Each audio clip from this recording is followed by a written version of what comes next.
Laurus nobilis, c'est le laurier sauce, le laurier d'Apollon, un joli arbuste et on va utiliser ses feuilles dans la cuisine. Les feuilles du laurier sauce sont comestibles puisqu'elles sont utilisées dans le fameux bouquet garni avec le thym et le romarin. Ce n'est pas le cas du laurier rose qui lui est très toxique. Pour la culture, on est peinard. Plus le laurier sauce sera en plein soleil et plus ses feuilles seront aromatisées, auront du parfum. On plante le laurier sauce dans toutes les situations, dans tous les sols, à condition qu'il soit bien drainé. Et si c'est un peu caillouteux, c'est pas trop grave. Dans ces conditions, il peut résister à des températures allant jusqu'à moins 15 degrés l'hiver, évidemment si ce n'est que quelques nuits.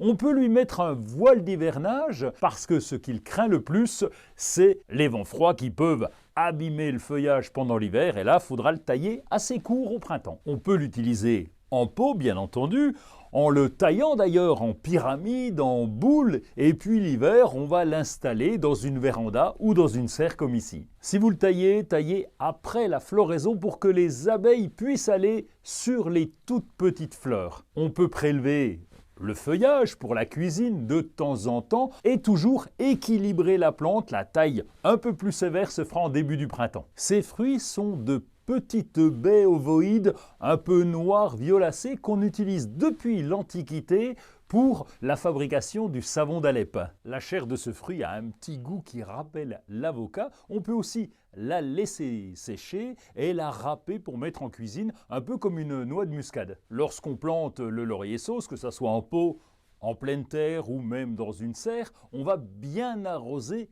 à la plantation. Ensuite, un petit coup de taille de temps en temps et surtout surveiller qu'il n'y ait pas de cochenille. La cochenille farineuse se trouve sur les feuilles, derrière les feuilles ou sur les tiges. Elle peut affaiblir la plante, surtout quand elle est jeune. Bon, quand il s'agit d'un grand laurier sauce, ça craint moins, mais quand même, si on peut les enlever, c'est bien. En fait, le laurier sauce, que ce soit au jardin ou en cuisine, on peut l'utiliser à toutes les sauces.